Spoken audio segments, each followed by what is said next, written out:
ನಿನ್ನೆ ಅಶೋಕ್ ಅವರು ಬಂದಿದ್ರು, ಎಲ್ಲ ಬಂದಿದ್ರು. ಸೊ ಅವರು ಹೇಳ್ತಾ ಇರೋದೇನಂತಂದ್ ಹೇಳಿದ್ರೆ, ನಿನ್ನೆ ಇಲ್ಲೂ ಕೂಡ ಬಂದಂತ ಸಂದರ್ಭದಲ್ಲಿ ಅವರು ವಿಚಾರ ಮಾಡಿದ ಟೈಮಲ್ಲಿ ಇಲ್ಲ ಇಲ್ಲಿಯವರು ಯಾರು ಇಲ್ಲ, ಬಾಂಗ್ಲಾದಿಂದ ಬಂದಿದ್ದಾರೆ ಅಂತ ಹೇಳ್ತಾ ಇದ್ದಾರೆ. ಇದು ಬಿಜೆಪಿ ಅವರು ಹೇಳ್ತಾ ಇರೋದು. ಸೊ ಈಗ ನಿಮ್ಮ ಪರಿಸ್ಥಿತಿ ಏನು, ವಾಸ್ತವ ಏನು ಸರ್? ಇವಾಗ ಅವ್ರು ಹೇಳ್ತಾರಲ್ಲ, ಬಿಜೆಪಿ ಅವ್ರು ಹೇಳ್ತಾವ್ರೆ, ಈಗ ಬಾಂಗ್ಲಾದೇಶ ಅಂತ ಹೇಳ್ತಾವ್ರೆ. ಸೆಂಟ್ರಲ್ ಗೌರ್ಮೆಂಟ್ ಯಾರು ಇರೋದು? ಬಿಜೆಪಿನೇ ಇರೋದು. ಬರೀ ಕರ್ನಾಟಕ ಒಂದೇ ಕಾಂಗ್ರೆಸ್ ಇರೋದು ಅಲ್ವಾ ಸರ್? ಕಾಂಗ್ರೆಸ್ ಇಂದ ಆಗಿದೆ ಹೊಡೆದಾಕೋರೆ, ತಿರ್ಗಿ ಅವರೇ ಬಂದು ಪರಿಹಾರ ಮಾಡಿಕೊಟ್ಟವ್ರೆ ಅಲ್ವಾ? ಬಿಜೆಪಿ 12 ದಿವಸ 13 ದಿವಸ ಅವತ್ತು ಬಂದಿಲ್ಲ. ಅವರು ನನ್ನೇ ಬಂದ್ಬಿಟ್ಟು ಏನೋ ಸ್ಟೇಟ್ಮೆಂಟ್ ಯಾರೋ ಬೇರೆ ಬಂದು, ಕೇರಳ ಅವ್ರು ಬಂದ್ರು, ಇದವ್ರು ಬಂದು, ಅವ್ರು ಬಂದು ಅಂತ ಹೇಳ್ಬಿಟ್ಟು ಅವ್ರು ಬಂದ್ಬಿಟ್ಟು ಇವತ್ತು ಮಾತಾಡಲ್ಲ, ನೆನ್ನೆ ಮಾತಾಡಲ್ಲ. ಪಾಕಿಸ್ತಾನದಿಂದ ಮೆಸೇಜ್ ಬರ್ತಾ ಇದೆ, ಪಾಕಿಸ್ತಾನ ಅವ್ರು ಬರ್ತಾವ್ರೆ ಅಂತ ಹೇಳ್ತಾರಲ್ಲ. ಸೆಂಟ್ರಲ್ ಇರೋದು ಇಲ್ಲಿ ಯಾರು? ಬಿಜೆಪಿ ಸರ್ಕಾರ ಇರೋದು. ಮೆಸೇಜ್ ಬಂದ್ರು ನಾವು ಗೊತ್ತಾಗುತ್ತಲ್ಲ, ಎಲ್ಲ ಫೋನ್ ಹ್ಯಾಕ್ ಮಾಡೋದೆಲ್ಲ ಅವ್ರ ಕೈಯಲ್ಲಿ ಇರೋದು. ಮತ್ತೇನು ಇದು ಮಾಡಿಲ್ಲ, ಕಂಟ್ರೋಲ್ ಮಾಡಿಲ್ಲ ಬಿಜೆಪಿ ಅವರು. ಅವ್ರಿಗೆ ಏನ್ ಬೇಕಾಗಿತ್ತು? ಕಾಂಗ್ರೆಸ್ ಅವ್ರಿಗೆ ಕೆಳಗಡೆ ರೀಚಾಗಿ ತೋರಿಸಬೇಕು. ಅದಕ್ಕೋಸ್ಕರ ಏನಾದ್ರು ಮುದ್ದ ತೊಗಿತಾ ಇರ್ಬೇಕು ಅವರು. ಕಾಂಗ್ರೆಸ್ ಇದ್ ಮಾಡ್ಬೇಕು, ಅದ್ ಮಾಡ್ಬೇಕು ಅಂತ ಮೊದಲಿಂದ ಪ್ಲಾನ್ ಇರೋದೆ. ಇಲ್ಲಿ ಪರಿಸ್ಥಿತಿ ನೋಡಿ ಸರ್, ಇಲ್ಲಿ ಏನ್ ಪರಿಸ್ಥಿತಿ ಅಂದ್ರೆ ಎಲ್ಲರೂ ನಾವು ಒಗ್ಗಟ್ಟಿಗೆ ಇದ್ದೀವಿ. ನಾವು ಬಾಂಗ್ಲಾದೇಶದಲ್ಲಿ ಯಾರು ಇಲ್ಲ ಇಲ್ಲಿ. ಅವ್ರು ನೋಡಿ ಪಕ್ಕೀರ್ಗಳು ಇದಾರಲ್ಲ, ಅವ್ರು ಮೊದಲಿಂದ ಆಂಧ್ರದಿಂದ ಬಂದವ್ರೆ. ಅಂದ್ರೆ ಅವ್ರ ತಾತ ಮುತ್ತಾತ ಅವ್ರದ್ದು ಆಂಧ್ರ ಇರೋದು, ಇವರೆಲ್ಲ ಇಲ್ಲೇ ಹುಟ್ಟಿರೋದು. ಅವರೆಲ್ಲ ಇಲ್ಲೇ ಹುಟ್ಟಿರೋದು, ಇಲ್ಲೇ ಬೆಳೆದಿರೋದು ಎಲ್ಲಾರು. ಇವಾಗ ಅವ್ರ ನಿಮ್ ತಂದೆ ಇಲ್ಲಿ ಹುಟ್ಟವ್ರೆ, ನಿಮ್ ತಾತ ಇಲ್ಲಿ ಹುಟ್ಟವ್ರೆ ಅಂದ್ರೆ ಇಲ್ಲಿ ಕರ್ನಾಟಕದಲ್ಲಿ ದುಡಿಯೋ ಚೆನ್ನಾಗಿದೆ ಅಂತ ಎಲ್ಲರೂ ಇಲ್ಲಿ ಬರೋದು ದುಡಿಯೋಕ್ಕೋಸ್ಕರ. ಎಲ್ಲ ಸವಲತ್ತು ಇದೆ ಕರ್ನಾಟಕದಲ್ಲಿ, ಎಲ್ಲ ಇದಿದೆ ಅಂತ ಬರೋದು ಇಲ್ಲಿ ದುಡಿಯೋಕ್ಕೋಸ್ಕರ. ಇವಾಗ ಅವ್ರಿಗೆ ನಿಮ್ ತಾತ ಮುತ್ತಾತ ಎಲ್ಲರೂ ಆಂಧ್ರಲ್ಲಿ ಹುಟ್ಟವ್ರೆ, ನೀವೆಲ್ಲ ಹಿರಿಯ ಬಂದಿದ್ದೀರಾ, ಅವರೆಲ್ಲ ಬಾಂಗ್ಲಾದೇಶ ಬಂದವ್ರೆ, ಇದ್ ಬಂದಾರ ಅದ್ ಬಂದಾರ ಅಂದ್ರೆ ಸರ್ ಮತ್ತೆ ಓಡ್ಬೇಕಷ್ಟೇ ಮಗ. ನೀವು ಆಂಧ್ರ ಅವ್ರು ಕೇಳಲ್ಲ, ನೀವು ಬಾಂಗ್ಲಾದೇಶ ಕೇಳಲ್ಲ, ನೀವು ಎಲ್ಲಿಂದ ಕೇಳಲ್ಲ, ನೀವು ಓಟ್ ಕೊಡಿ ಅಂತ ಕೇಳ್ತಾರೆ. ಅದೇನಕ್ಕೆ ಅವಾಗ ಸಾಕ್ತಾರೆ. ಇವಾಗ ಮನೆ ಹೊಡೆದಾಕೋರೆ, ಮನೆ ಕೊಡ್ಬೇಡಿ ಅಂತ ಇದ್ ಮಾಡ್ತಾರ ಅವರು. ಬೇರೆ ಜನಗೆಲ್ಲ ಮನೆ ಕೊಡ್ತಾರೆ ಅಂತ ಹೇಳ್ತಾರಲ್ಲ, ಇವರು ಬಂದು ಓಟ್ ಕೊಟ್ಟಿಲ್ವಾ? ಇವೆಲ್ಲ ಓಟ್ ಕೊಟ್ಟಿಲ್ವಾ ಸರ್? ಇವರು 4 ಓಟ್ ಕೊಟ್ಟವ್ರಲ್ಲ ಸರ್, ಮನೆ ಕೊಡಬಾರ್ದು. ಅವ್ರ ಅಧಿಕಾರ ಇಲ್ವಾ ಇಲ್ಲಿ ಮನೆ ಕೊಡಕ್ಕೆ? ಯಾರ್ಯಾರು ಬೇರೆ ಸ್ಟೇಟ್ಮೆಂಟ್ ಕೊಡ್ತಾರೆ, ಅವ್ನು ಈ ತರ ಮಾಡ್ದ, ಅವ್ನು ಆ ತರ ಮಾಡ್ದ, ಅವ್ನು ಇಷ್ಟೊಂದು ಅಷ್ಟೊಂದು ಅಂತ ಹೇಳ್ತಾರಲ್ಲ ಸರ್. ಏನಿದೆ ಪ್ರೂಫ್? ಕಾಸು ಕೊಟ್ಟಿರೋದು ಏನಿದೆ ಪ್ರೂಫ್? ವಸೀಮ್ ಫುಲ್ ಹೈಲೈಟ್ ಮಾಡ್ತಾ ಇದೀರಾ. ನ್ಯೂಸ್ ನಿಮ್ದು ಫುಲ್ ಹೈಲೈಟ್ ಮಾಡ್ತಾ ಇದೆ ಅಲ್ವಾ ಸರ್? ಏನಿದೆ ಪ್ರೂಫ್? ವಸೀಮ್ ಅವ್ರ ಕಾಸು ತೊಗೊಂಡು ಪ್ರೂಫ್ ಏನಾದ್ರು ಇಕ್ಕಿದ್ದೀರಾ ನೀವು? ಮೊದಲು ಪ್ರೂಫ್ ಇಟ್ಕೊಬೇಕು, ಎವಿಡೆನ್ಸ್ ಇಟ್ಕೊಬೇಕು, ಆಮೇಲೆ ಮಾತಾಡ್ಬೇಕು ನೀವು. ಯಾರು ಹೇಳ್ತಾನೆ, ಇನ್ನೊಬ್ಬ ಹೇಳ್ತಾನೆ, ಯಾರ ಮುನ್ಕೃಷ್ಣಪ್ಪ ಈ ತರ ಅವ್ರು ತೊಗೊಂಬಂದು ಇಕ್ಕಿದ್ರಿ ಇಲ್ಲಿ, ವಸೀಮ್ ಕಾಸು ತಗೊಂಡ್ರೆ ಹೆಂಗಸರು ಹೇಳ್ತಾರೆ ಚೇರ್ ಮೇಲೆ ಕುತ್ಕೊಂಡ್ಬಿಟ್ಟು. ಏನಿದೆ ಎವಿಡೆನ್ಸ್? ಅವ್ರಿಗೆ ಇದಕ್ಕೆ ಸಂಬಂಧನೇ ಇಲ್ಲ. ಅವಳು ಏನು ಸಂಬಂಧ ಇಲ್ಲ. ಫಕೀರ್ ಲೇಔಟ್ಗೂ ವಸೀಂ ಲೇಔಟ್ಗೂ ಏನು ಸಂಬಂಧ ಇಲ್ಲ. ಅವರು ಬಡವರಿಗೆ ಸಹಾಯ ಮಾಡೋರು. ರಂಜಾನ್ ಹಬ್ಬಕ್ಕೆ, ಗಣೇಶನ ಹಬ್ಬಕ್ಕೆ ಈ ತರ ಸಹಾಯ ಮಾಡ್ತಾರೆ. ಹೋಗ್ರಿ ವಸೀಂ ಲೇಔಟ್ಗೆ ಹೋಗ್ಬಿಡಿ, ಇನ್ಕ್ವೈರಿ ಮಾಡಿ ನೋಡಿ, ಗೊತ್ತಾಗುತ್ತೆ ನಿಮ್ಗೆ. ಅಲ್ಲಿ ಯಾವ ಮೀಡಿಯಾ ಓದ್ತಾ ಇಲ್ಲ, ಬರೀ ಈ ಮೀಡಿಯಾ ಇಲ್ಲೇ ಬರ್ತಾ ಇದೆ. ಏನಿಗೋಸ್ಕರ? ಇಲ್ಲಿ ಬಡವರು ಇದಾರಲ್ಲ ಅದಕ್ಕೋಸ್ಕರ ಬರ್ತಾ ಇರೋದು. ಅಲ್ಲಿ ಹೋಗಿ ಕೆಲೆಕ್ಟ್ ಮಾಡಿ ನೋಡಿ, ನಿಮ್ಗೆ ಗೊತ್ತಾಗುತ್ತೆ ವಸೀಂ ಏನ್ ಮಾಡೋರು ಅಂತ ಗೊತ್ತಾಗುತ್ತೆ ನಿಮ್ಗೆ. ವಸೀಂ ಎಲ್ಲರೂ ಬಡವರು, ಅವ್ರು ಈ ತರ ಎಂಜಾಯ್ ಇರ್ತಾರಲ್ಲ, ಅವ್ರ ಕೈಲಿ ಎಂಜಾಯ್ ಇದೆ. ಅವ್ರಿಗೆಲ್ಲ ಬಡವರಿಗೆ ಸಹಾಯ ಮಾಡೋರು, ಹೆಲ್ಪ್ ಮಾಡೋರು. ರಂಜಾನ್ ಹಬ್ಬಕ್ಕೆ ಬಟ್ಟೆ ಕೊಡೋದು, ರೇಷನ್ ಕೊಡೋದು, ಆ ತರ ಹೆಲ್ಪ್ ಮಾಡೋದು. ಅದಕ್ಕೋಸ್ಕರ ಹೆಸರು ಆಗಿರೋದು ವಸೀಂ ಲೇಔಟ್ ಅಂತ ಹೆಸರು ಆಗಿರೋದು. ಅದ್ಬಿಟ್ಬಿಟ್ಟು ವಿಷಯ ನೀವು ವಸೀಂ ಇತ್ಮರ ಮಾಡ್ದ, ವಸೀಂ ಯಾರು, ಗಾಂಧೀಜಿನ ಇದೇನ ಸರ್? ಅವ್ರ ಪ್ರೀತಿರೋ ಹೆಸರು ಮಾಡಿರೋದು. ಅದು ಲೇಔಟ್ ಹೆಸರು ಬಂದ್ಬಿಟ್ಟು ಮಹಾನಗರ ಬೋರ್ಡ್ ಇದೆ. ಆ ಬೋರ್ಡ್ ನೋಡ್ಬೇಕು ಮೊದಲು. ಬೋರ್ಡ್ ಇಕ್ಕಿರೋ ಮಹಾನಗರ ಅಂತ ಬೋರ್ಡ್ ಮಾಡವ್ರೆ, ಬೋರ್ಡ್ ಇಕ್ಕವ್ರೆ. ಅಂಬೇಡ್ಕರ್ ಸಂಗಣ್ಣವರೆಲ್ಲ ಬಂದು ಬೋರ್ಡ್ ಇಕ್ಕಿರೋ ಹೆಸರು ಮಾಡವ್ರೆ ಮಹಾನಗರ ಅಂತ. ಸರ್ ಅಬ್ದುಲ್ ಖಾದರ್ ಅಂತ. ನಿನ್ನೆ ಅಶೋಕ್ ಅವರು ಬಂದಿದ್ರು, ಎಲ್ಲ ಬಂದಿದ್ರು. ಸೊ ಅವರು ಹೇಳ್ತಾ ಇರೋದೇನಂತಂದ್ ಹೇಳಿದ್ರೆ, ನಿನ್ನೆ ಇಲ್ಲೂ ಕೂಡ ಬಂದಂತ ಸಂದರ್ಭದಲ್ಲಿ ಅವರು ವಿಚಾರ ಮಾಡಿದ ಟೈಮಲ್ಲಿ ಇಲ್ಲ ಇಲ್ಲಿಯವರು ಯಾರು ಇಲ್ಲ, ಬಾಂಗ್ಲಾದಿಂದ ಬಂದಿದ್ದಾರೆ ಅಂತ ಹೇಳ್ತಾ ಇದ್ದಾರೆ.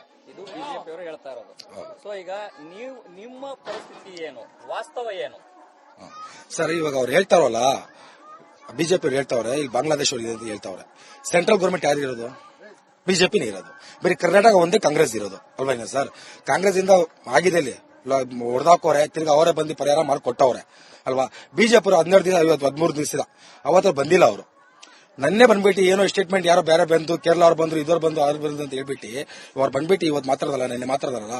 ಪಾಕಿಸ್ತಾನದಿಂದ ಮೆಸೇಜ್ ಬರ್ತಾ ಇದೆ, ಪಾಕಿಸ್ತಾನ ಅವ್ರು ಬರ್ತಾವ್ರೆ ಅಂತ ಹೇಳ್ತಾರಲ್ಲ. ಸೆಂಟ್ರಲ್ ಇರೋದು ಇಲ್ಲಿ ಯಾರು? ಬಿಜೆಪಿ ಸರ್ಕಾರ ಇರೋದು.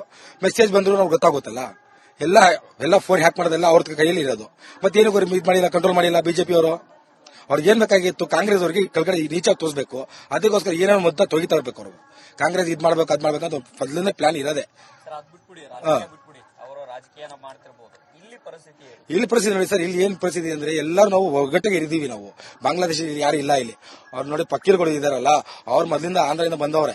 ಅಂದ್ರೆ ಅವ್ರ ತಾತ ಮುತ್ತಾತ ಅವ್ರದ್ದು ಆಂಧ್ರ ಇರೋದು, ಇವರೆಲ್ಲ ಇಲ್ಲೇ ಹುಟ್ಟಿರೋದು. ಅವರೆಲ್ಲ ಇಲ್ಲೇ ಹುಟ್ಟಿರೋದು, ಇಲ್ಲೇ ಬೆಳೆದಿರೋದು ಎಲ್ಲಾರು. ಇವಾಗ ಅವ್ರ ನಿಮ್ ತಂದೆ ಇಲ್ಲಿ ಹುಟ್ಟವ್ರೆ, ನಿಮ್ ತಾತ ಇಲ್ಲಿ ಹುಟ್ಟವ್ರೆ ಅಂದ್ರೆ ಇಲ್ಲಿ ಕರ್ನಾಟಕದಲ್ಲಿ ದುಡಿಯೋ ಚೆನ್ನಾಗಿದೆ ಅಂತ ಎಲ್ಲರೂ ಇಲ್ಲಿ ಬರೋದು ದುಡಿಯೋಕ್ಕೋಸ್ಕರ. ಎಲ್ಲ ಸವಲತ್ತು ಇದೆ ಕರ್ನಾಟಕದಲ್ಲಿ, ಎಲ್ಲ ಇದಿದೆ ಅಂತ ಬರೋದು ಇಲ್ಲಿ ದುಡಿಯೋಕ್ಕೋಸ್ಕರ. ಇವಾಗ ಅವ್ರಿಗೆ ನಿಮ್ ತಾತ ಮುತ್ತಾತ ಎಲ್ಲ ಆಂಧ್ರಲ್ಲಿ ಹುಟ್ಟವ್ರೆ, ನೀವೆಲ್ಲ ಹಿರಿಯ ಬಂದಿದ್ದೀರಾ, ಅವರೆಲ್ಲ ಬಾಂಗ್ಲಾದೇಶ ಬಂದವ್ರೆ, ಇದ್ ಬಂದವ್ರು ಅದ್ ಬಂದಾರಂದ್ರೆ ಸರ್ ಮತ್ತೆ ಓಟ್ ಬೇಕಾಗಷ್ಟೇ ಮಗ. ನೀವು ಆಂಧ್ರ ಅವ್ರು ಕೇಳಲ್ಲ, ನೀವು ಬಾಂಗ್ಲಾದೇಶ ಕೇಳಲ್ಲ, ನೀವು ಎಲ್ಲಿಂದ ಕೇಳಲ್ಲ, ನೀವು ಓಟ್ ಕೊಡಿ ಅಮ್ಮ ಅಂತ ಕೇಳ್ತಾರೆ. ಅದೇನಕ್ಕೆ ಅವಾಗ ಸರ್ ಆತರ. ಯಾಕೆ ಇವಾಗ ಮನೆ ಹೊಡೆದಾಕೋರೆ ಮನೆ ಕೊಡ್ಬೇಡಿ ಅಂತ ಇದ್ ಮಾಡ್ತಾರ ಅವ್ರು.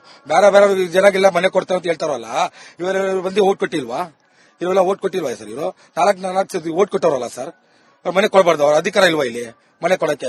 ಯಾರ್ಯಾರು ಬೇರೆ ಸ್ಟೇಟ್ಮೆಂಟ್ ಕೊಡ್ತಾರೆ, ಅವ್ನು ಈ ತರ ಮಾಡ್ದ, ಅವ್ನು ಆ ತರ ಮಾಡ್ದ, ಅವ್ನು ಇಷ್ಟು ಅಂತ ಹೇಳ್ತಾರಲ್ಲ ಸರ್. ಏನಿದೆ ಪ್ರೂಫ್? ಕಾಸು ಕೊಟ್ಟಿರೋದು ಏನಿದೆ ಪ್ರೂಫ್? ವಸೀಮ್ ಫುಲ್ ಹೈಲೈಟ್ ಮಾಡ್ತಾ ಇದೀರಾ. ಆರ್ ನ್ಯೂಸ್ ನಿಮ್ದು ಫುಲ್ ಹೈಲೈಟ್ ಮಾಡ್ತಿದೆ ಅಲ್ವಾ ಸರ್? ಏನಿದೆ ಪ್ರೂಫ್? ವಸೀಮ್ ಅವ್ರ ಕಾಸು ತೊಗೊಂಡು ಪ್ರೂಫ್ ಏನಾದ್ರು ಇಕ್ಕಿದ್ದೀರಾ ನೀವು? ಮೊದಲು ಪ್ರೂಫ್ ಇಟ್ಕೊಬೇಕು, ಎವಿಡೆನ್ಸ್ ಇಟ್ಕೊಬೇಕು, ಆಮೇಲೆ ಮಾತಾಡ್ಬೇಕು ನೀವು. ಯಾರು ಹೇಳ್ತಾನೆ, ಇನ್ನೊಬ್ಬ ಹೇಳ್ತಾನೆ, ಯಾರ ಮುನ್ಕೃಷ್ಣಪ್ಪ ಈ ತರ ಅವ್ರು ತೊಗೊಂಬಂದು ಇಕ್ಕಿದ್ರಿ ಇಲ್ಲಿ, ವಸೀಮ್ ಅವ್ರ ಕಾಸು ತಗೊಂಡ್ರೆ ಯಾರು ಹೆಂಗಸ್ ಹೇಳ್ತಾರೆ ಚೇರ್ ಮೇಲೆ ಕುತ್ಕೊಂಡ್ಬಿಟ್ಟು. ಏನಿದೆ ಎವಿಡೆನ್ಸ್? ಅವ್ರಿಗೆ ಇದಕ್ಕೆ ಸಂಬಂಧನೇ ಇಲ್ಲ. ಅವಳು ಏನು ಸಂಬಂಧ ಇಲ್ಲ, ಏನು ಸಂಬಂಧ ಇಲ್ಲ. ಫಕೀರ್ ಲೇಔಟ್ಗೂ ವಸೀಂ ಲೇಔಟ್ಗೂ ಏನು ಸಂಬಂಧ ಇಲ್ಲ. ಅವರು ಬಡವರಿಗೆ ಸಹಾಯ ಮಾಡೋರು. ರಂಜಾನ್ ಹಬ್ಬಕ್ಕೆ, ಗಣೇಶನ ಹಬ್ಬಕ್ಕೆ ಈ ತರ ಸಹಾಯ ಮಾಡ್ತಾರೆ. ಹೋಗ್ರಿ ವಸೀಂ ಲೇಔಟ್ಗೆ ಹೋಗ್ಬಿಡಿ, ಇನ್ಕ್ವೈರಿ ಮಾಡಿ ನೋಡಿ, ಗೊತ್ತಾಗುತ್ತೆ ನಿಮ್ಗೆ. ಅಲ್ಲಿ ಯಾವ್ದು ಮೀಡಿಯಾ ಓದ್ತಾ ಇಲ್ಲ, ಬರೀ ಈ ಮೀಡಿಯಾ ಇಲ್ಲೇ ಬರ್ತಾ ಇದೆ. ಏನಿಗೋಸ್ಕರ? ಈ ಬಡವರಿದಾರಲ್ಲ ಅದಕ್ಕೋಸ್ಕರ ಬರ್ತಾ ಇರೋದು ಅಲ್ವಾ? ಕಲೆಕ್ಟ್ ಮಾಡಿ ನೋಡಿ, ನಿಮ್ಗೆ ಗೊತ್ತಾಗುತ್ತೆ ವಸೀಂ ಏನ್ ಮಾಡೋರು ಅಂತ ಗೊತ್ತಾಗುತ್ತೆ ನಿಮ್ಗೆ. ವಸೀಂ ಎಲ್ಲರೂ ಬಡವರು, ಅವ್ರು ಎಂಜಾಯ್ ಇರ್ತಾರಲ್ಲ, ಅವ್ರ ಕೈಲಿ ಎಂಜಾಯ್ ಇದೆ, ಅವ್ರಿಗೆಲ್ಲ ಬಡವರಿಗೆ ಸಹಾಯ ಮಾಡೋರು, ಹೆಲ್ಪ್ ಮಾಡೋರು. ರಂಜಾನ್ ಹಬ್ಬಕ್ಕೆ ಬಟ್ಟೆ ಕೊಡೋದು, ರೇಷನ್ ಕೊಡೋದು, ಹತ್ರ ಹೆಲ್ಪ್ ಮಾಡೋದು. ಅದಕ್ಕೋಸ್ಕರ ಹೆಸರು ಆಗಿರೋದು ವಸೀಂ ಲೇಔಟ್ ಅಂತ ಹೆಸರು ಆಗಿರೋದು. ಬಿಟ್ಬಿಟ್ಟು ವಿಷಯ ನೀವು ವಸೀಂ ಇತ್ಮರ ಮಾಡ್ದ, ವಸೀಂ ಯಾರು, ಗಾಂಧೀಜಿನ ಇದೇನ ಸರ್? ಅವ್ರ ಪ್ರೀತಿಯವರು ಹೆಸರು ಮಾಡಿರೋದು. ಅದು ಲೇಔಟ್ ಹೆಸರು ಬಂದ್ಬಿಟ್ಟು ಮಹಾನಗರ ಬೋರ್ಡ್ ಇದೆ. ಆ ಬೋರ್ಡ್ ನೋಡ್ಬೇಕು ಮೊದಲು. ಬೋರ್ಡ್ ಇಕ್ಕಿರೋ ಮಹಾನಗರ ಅಂತ ಬೋರ್ಡ್ ಮಾಡವ್ರೆ, ಬೋರ್ಡ್ ಇಕ್ಕವ್ರೆ. ಅಂಬೇಡ್ಕರ್ ಸಂಗಣ್ಣವರೆಲ್ಲ ಬಂದು ಬೋರ್ಡ್ ಇಕ್ಕಿರೋ ಹೆಸರು ಮಾಡವ್ರೆ ಮಹಾನಗರ ಅಂತ. ಸರ್ ಅಬ್ದುಲ್ ಖಾದರ್ ಅಂತ. ಏನು ಸಂಬಂಧ ಇಲ್ಲ, ಏನು ಸಂಬಂಧ ಇಲ್ಲ. ಫಕೀರ್ ಲೇಔಟ್ಗೂ ವಸೀಂ ಲೇಔಟ್ಗೂ ಏನು ಸಂಬಂಧ ಇಲ್ಲ. ಅವರು ಬಡವರಿಗೆ ಸಹಾಯ ಮಾಡೋರು. ರಂಜಾನ್ ಹಬ್ಬಕ್ಕೆ, ಗಣೇಶನ ಹಬ್ಬಕ್ಕೆ ಈ ತರ ಸಹಾಯ ಮಾಡ್ತಾರೆ. ಹೋಗ್ರಿ ವಸೀಂ ಲೇಔಟ್ಗೆ ಹೋಗ್ಬಿಡಿ, ಇನ್ಕ್ವೈರಿ ಮಾಡಿ ನೋಡಿ, ಗೊತ್ತಾಗುತ್ತೆ ನಿಮ್ಗೆ. ಅಲ್ಲಿ ಯಾವ್ದು ಮೀಡಿಯಾ ಓದ್ತಾ ಇಲ್ಲ, ಬರೀ ಈ ಮೀಡಿಯಾ ಇಲ್ಲೇ ಬರ್ತಾ ಇದೆ. ಏನಿಗೋಸ್ಕರ? ಇಲ್ಲಿ ಬಡವರಿದಾರಲ್ಲ ಅದಕ್ಕೋಸ್ಕರ ಬರ್ತಾ ಇರೋದು ಅಲ್ವಾ? ಕಲೆಕ್ಟ್ ಮಾಡಿ ನೋಡಿ, ನಿಮ್ಗೆ ಗೊತ್ತಾಗುತ್ತೆ ವಸೀಂ ಏನ್ ಮಾಡೋರು ಅಂತ ಗೊತ್ತಾಗುತ್ತೆ ನಿಮ್ಗೆ. ವಸೀಂ ಎಲ್ಲರೂ ಬಡವರು, ಅವ್ರು ಎಂಜಾಯ್ ಇರ್ತಾರಲ್ಲ, ಅವ್ರ ಕೈಲಿ ಎಂಜಾಯ್ ಇದೆ, ಅವ್ರಿಗೆಲ್ಲ ಬಡವರಿಗೆ ಸಹಾಯ ಮಾಡೋರು, ಹೆಲ್ಪ್ ಮಾಡೋರು. ರಂಜಾನ್ ಹಬ್ಬಕ್ಕೆ ಬಟ್ಟೆ ಕೊಡೋದು, ರೇಷನ್ ಕೊಡೋದು, ಹತ್ರ ಹೆಲ್ಪ್ ಮಾಡೋದು. ಅದಕ್ಕೋಸ್ಕರ ಹೆಸರು ಆಗಿರೋದು ವಸೀಂ ಲೇಔಟ್ ಅಂತ ಹೆಸರು ಆಗಿರೋದು. ಬಿಟ್ಬಿಟ್ಟು ವಿಷಯ ನೀವು ವಸೀಂ ಇತ್ಮರ ಮಾಡ್ದ, ವಸೀಂ ಯಾರು, ಗಾಂಧೀಜಿನ ಇದೇನ ಸರ್? ಅವ್ರ ಪ್ರೀತಿಯವರು ಹೆಸರು ಮಾಡಿರೋದು. ಅದು ಲೇಔಟ್ ಹೆಸರು ಬಂದ್ಬಿಟ್ಟು ಮಹಾನಗರ ಬೋರ್ಡ್ ಇದೆ. ಆ ಬೋರ್ಡ್ ನೋಡ್ಬೇಕು ಮೊದಲು. ಬೋರ್ಡ್ ಇಕ್ಕಿರೋ ಮಹಾನಗರ ಅಂತ ಬೋರ್ಡ್ ಮಾಡವ್ರೆ, ಬೋರ್ಡ್ ಇಕ್ಕವ್ರೆ. ಅಂಬೇಡ್ಕರ್ ಸಂಗಣ್ಣವರೆಲ್ಲ ಬಂದು ಬೋರ್ಡ್ ಇಕ್ಕಿರೋ ಹೆಸರು ಮಾಡವ್ರೆ ಮಹಾನಗರ ಅಂತ. ಸರ್ ಅಬ್ದುಲ್ ಖಾದರ್ ಅಂತ.